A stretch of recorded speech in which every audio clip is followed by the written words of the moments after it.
తెలంగాణలో జనవరి 10 నుంచి రాష్ట్రంలోని ప్రైవేట్ ఆసుపత్రుల్లో ఆరోగ్యశ్రీ సేవలు నిలిచిపోనున్నాయి.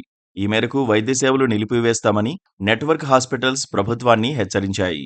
బకాయిల విషయమై ప్రభుత్వానికి ప్రైవేట్ ఆసుపత్రులకు మధ్య వివాదం నడుస్తోంది.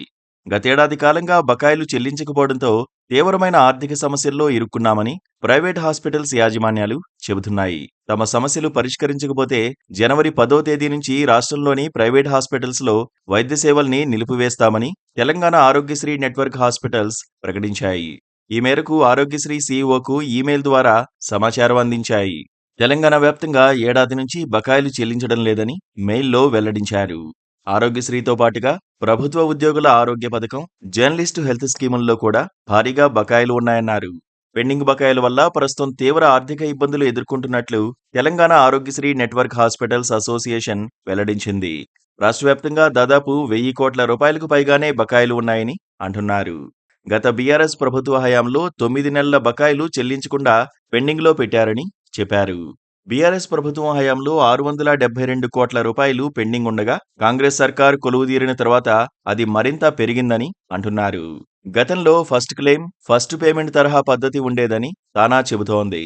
కాంగ్రెస్ ప్రభుత్వం అధికారంలోకి వచ్చిన తర్వాత ఆరోగ్యశ్రీ బిల్లుల చెల్లింపులో మొదట ప్రభుత్వ ఆసుపత్రులకు చెల్లిస్తున్నారని అంటున్నారు. ప్రైవేట్ హాస్పిటల్ చెల్లింపులు 2 నెలలకోసారి కొద్ది మొత్తంలో విడుదల చేస్తున్నారని, ఫలితంగా బకాయిలు భారీగా పేరుకుపోయాయని వాపోతున్నారు.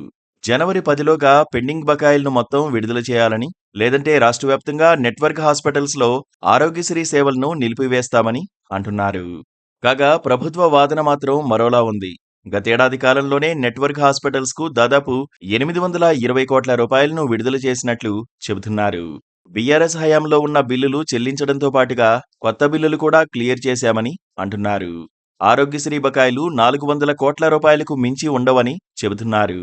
దీంతో ఈ పథకం కింద లబ్ధి పొందేవారు ఆందోళన చెందుతున్నారు. Please